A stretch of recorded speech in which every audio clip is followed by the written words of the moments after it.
अजीत डोभाल, राष्ट्रीय सुरक्षा सलाहकार अजीत डोभाल पीएम मोदी ने रूस भेज दिया है। 27 से 29 मई तक डोभाल मॉस्को में रहने वाले हैं। रूस के साथ S-400 और Su-57 पर बात होगी कहा जा रहा है। 5th जनरेशन Su-57 जेट की डील हो सकती है। रूस से और S-400 जल्द से जल्द मिल जाए, इसकी भी बात होगी। यानी पीएम मोदी मिशन पीओके को लेकर पूरी तरह से एक्टिव दिख रहे हैं। मिशन पीओके का ऐसा लग रहा है बटन दब चुका है, वरना एनएसए को तुरंत भेजना रूस और कहना कि S-400 जल्दी से जल्दी और दो भाई, इसका क्या मकसद हो सकता है? भारत का डिफेंस प्रोडक्शन तो और बढ़ गया है। इसके साथ भारत दुनिया के बेहतरीन हथियार खरीद रहा है। भारत अपने यहां जो हथियार बनाता है, कहा जा रहा है उन फैक्ट्रीज में वीकली ऑफ भी कैंसिल हो गए। ताबड़तोड़ प्रोडक्शन चल रहा है। पीएम मोदी के हर फैसले से अमेरिका को भी झटका लगेगा, स्पेशली Su-57 की जो बात कर रहा हूं, जो भारत के साथ डिफेंस डील की कोशिश कर रहा है। लेकिन पीएम मोदी ने अमेरिका को भी मैसेज दे दिया है कि भारत के साथ काम करना है तो भारत की शर्तों पर करना होगा। ऐसा नहीं चलेगा कि अमेरिका अपनी चौधराहट दिखाता रहे, और अब तो वो समय चला जा चुका है। यह नया भारत है जो अपने हिसाब से काम करता है, चाहे किसी को अच्छा लगे किसी को बुरा लगे। लेकिन आपको अजीत डोभाल के रूस दौरे के बारे में डिटेल में आज जानना चाहिए। पाकिस्तान को चीन अपने फाइटर जेट आधी कीमत पर क्यों दे रहा है, और रूस के साथ भारत की डील से ट्रंप क्यों परेशान होंगे, ये सारी चीजें अब आपको बताऊंगा। लेकिन पहले एक टीजर देखिए।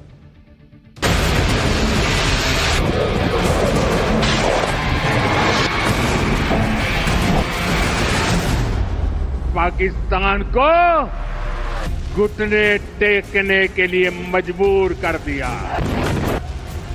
शोध प्रतिशोध का खेल नहीं, ये न्याय का नया स्वरूप है।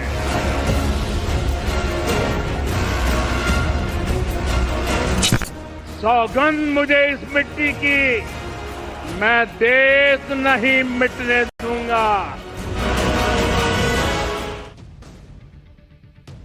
भारत अगर रूस के साथ Su-57 फाइटर जेट का सौदा करता है तो यह ट्रंप के लिए बड़ा झटका होगा।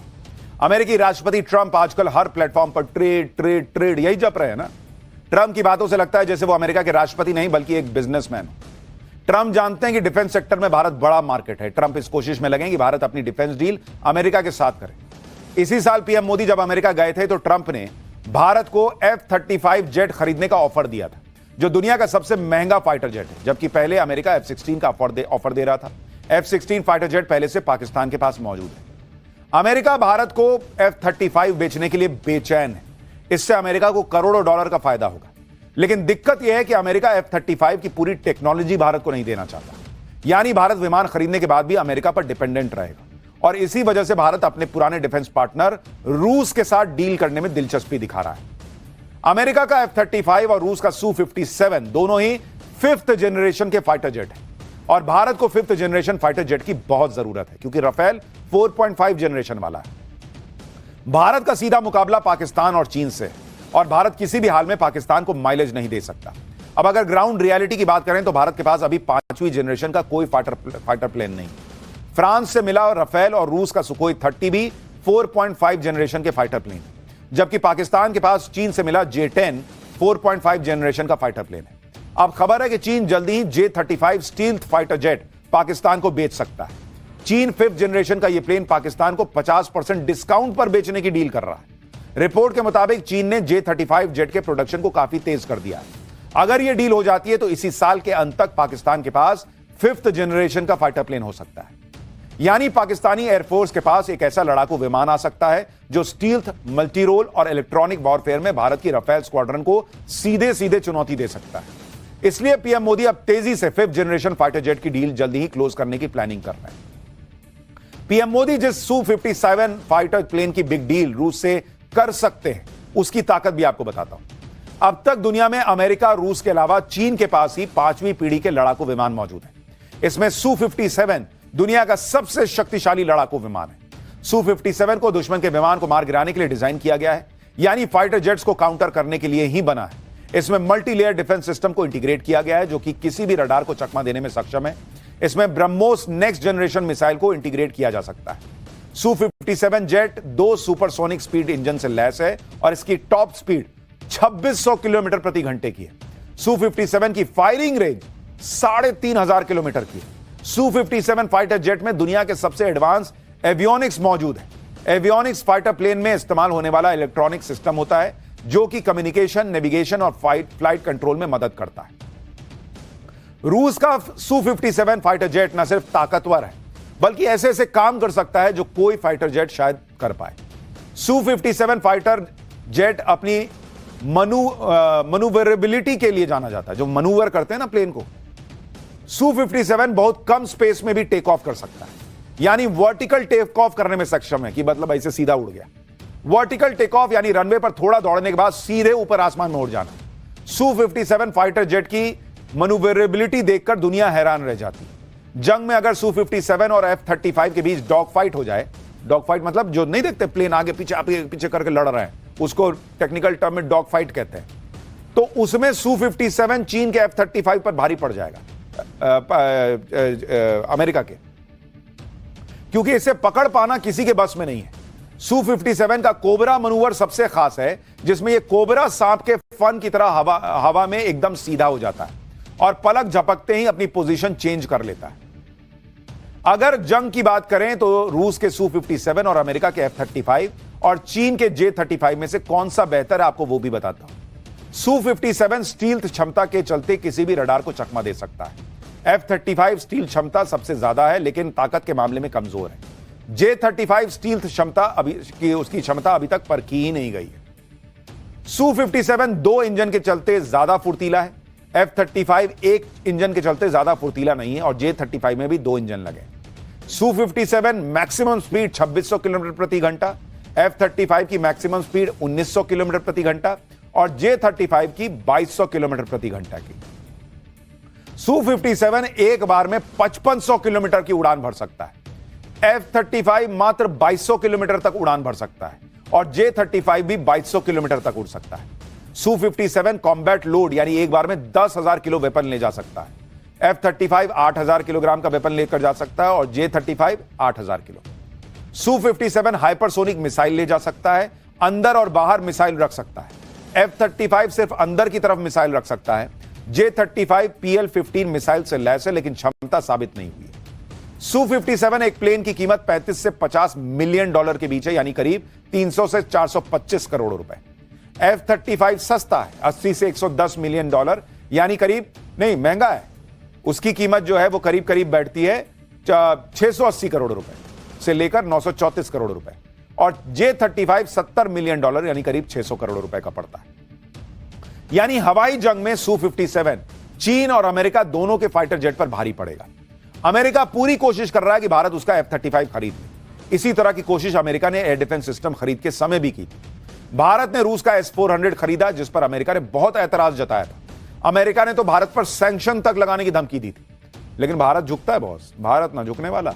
और जहां तक F-35 फाइटर जेट की बात है तो यह भारत के लिए फायदे का सौदा नहीं है उतना, क्योंकि भारत के पास F-35 नहीं खरीदने की कई वजह हैं। आपको बताता हूं कि F-35 में कितनी कमियां हैं। पेंटागन और यूएस गवर्नमेंट अकाउंटेबिलिटी ऑफिस के मुताबिक F-35 बहुत ज्यादा डेटा प्रोसेस करता है, जिससे पायलट परेशान हो जाते हैं। F-35 में 65 ऑपरेशनल खामियां हैं। अमेरिका के आधे F-35 इमरजेंसी उड़ान के लायक नहीं है। F-35 डेवलपमेंट साइकिल में कंप्लीट नहीं है। इसके एवियोनिक्स में भी कई समस्याएं बताई जाती हैं। अमेरिका का F-35 करीब 12 बार क्रैश हो चुका है। मेंटेनेंस में देरी और साइबर डिफेंस की भी समस्या बताई जाती है। यानी अमेरिका भले कहे कि F-35 फाइटर जेट दुनिया का सबसे पावरफुल फाइटर जेट है, लेकिन इसकी लागत और बार बार क्रैश होने की वजह से यह सवालों के घेरे में। यह वीडियो देखिए जिसमें F-35 क्रैश होता दिख रहा है। इसी साल जनवरी में F-35 क्रैश हुआ था, जिसके बाद कॉम्बैट सिचुएशन में F-35 की सुरक्षा को लेकर सवाल खड़े होने लगे। यहां तक कि डोनाल्ड ट्रंप के करीबी और दुनिया के सबसे अमीर आदमी एलन मस्क भी F-35 पर सवाल उठा चुके हैं। मस्क ने तो इसे कबाड़ तक कह दिया था। मस्क ने अपनी पोस्ट में कहा था कि ड्रोन के दौर में कुछ बेवकूफ अभी भी F-35 जैसे विमान बना रहे हैं, जो अमेरिकी इतिहास में पैसों की बर्बादी का सबसे बड़ा उदाहरण है। F-35 कबाड़ की तरह है, इससे सिर्फ पायलट मारे जाएंगे। हालांकि ऐसा नहीं है कि F-35 में अच्छाइयां नहीं है, लेकिन उसकी कुछ कमियां भी हैं जो बताई गई।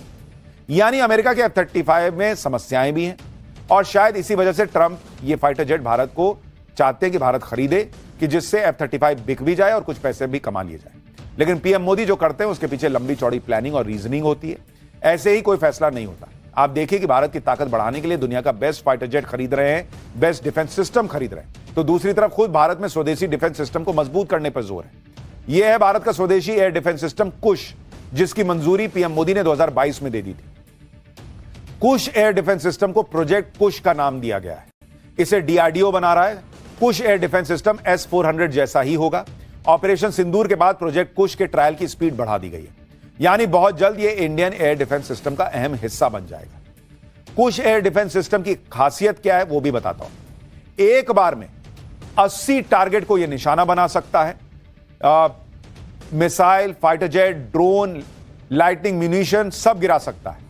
कुश की अधिकतम रेंज 350 किलोमीटर है। कुश में 3 लेयर का एयर डिफेंस सिस्टम है। इसमें 3 तरह की मिसाइलें होंगी। M1 इंटरसेप्टर मिसाइल की रेंज 150 किलोमीटर है।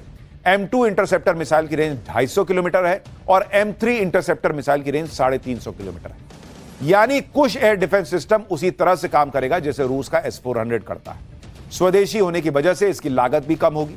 भारत के पास पहले से S-400 है। अब और S-400 खरीदने के साथ ही भारत अपना खुद का एयर डिफेंस सिस्टम और मजबूत कर रहा है। कहा जा रहा है कि कुश एयर डिफेंस सिस्टम को 2029 तक सेना में शामिल भी कर लिया जाएगा। यानी प्रधानमंत्री मोदी भयंकर तैयारी में जुटे हुए हैं, जिससे पाकिस्तान की घबराहट बढ़ी हुई है। पाकिस्तान न तो ऑपरेशन सिंदूर को भांप पाया और अब जो हो रहा है वो उसकी समझ से परे है। पाकिस्तान की हालत इसलिए भी खराब है क्योंकि भारत ने नोटाम जारी कर दिया है। अंडमान और निकोबार में भारत ने नोटाम जारी किया है, यानी अंडमान और निकोबार का एयर स्पेस में आज और कल कोई सिविल फ्लाइट उड़ान नहीं भर सकेगी। नोटाम का मतलब होता है नोटिस टू एयरमैन। हवाई उड़ानों पर प्रतिबंध रहता है। ग्राउंड टू अनलिमिटेड हाइट, यानी आसमान में असीमित ऊंचाई तक इसे लागू किया जाता है। यानी अंडमान निकोबार के एयर स्पेस में बहुत ऊंचाई पर भी किसी विमान को उड़ान भरने की अनुमति नहीं है। नोटाम जारी होने के बाद चर्चा है कि भारत कोई बड़ा वेपन टेस्ट कर सकता है। यानी पाकिस्तान को यह लग तो रहा है कि ये मारेंगे फिर, और भारत भी दिखा के तैयारी कर रहा है। अंडमान और निकोबार आइलैंड में भारत कई बार मिसाइल परीक्षण कर चुका है। इस बार भी भारत कोई लॉन्ग रेंज मिसाइल का टेस्ट कर सकता है। आप देखिए कि पिछले कुछ सालों में भारत ने अंडमान में किस तरह से मिसाइल टेस्ट किए हैं। जैसे जनवरी 2025 ब्रह्मोस सुपरसोनिक का परीक्षण हुआ था यहां पर। अप्रैल 2024 में air launched ballistic missile test हुई थी। मार्च 2022 में ब्रह्मोस मिसाइल के एक्सटेंडेड रेंज का परीक्षण यहीं पर हुआ था। कुल मिलाकर पीएम मोदी जिस एग्रेशन और टाइम बाउंड अप्रोच के साथ काम कर रहे हैं, उससे तो लग रहा है कि कुछ बड़ा प्लान किया गया है। लगातार पीओके का जिक्र पीएम मोदी कर रहे हैं, उनके मंत्री कर रहे हैं। अब पीएम मोदी का मिशन क्या है और अब क्या शुरू होगा, यह तो कोई नहीं जानता। इतना जरूर है कि भारत की तैयारियां देखकर पाकिस्तान के होश उड़े हुए हैं। वैसे होश तो बांग्लादेश के भी उड़े हुए हैं, क्योंकि जो भी भारत से पंगा ले रहा है उसकी हालत खराब होती जा रही है।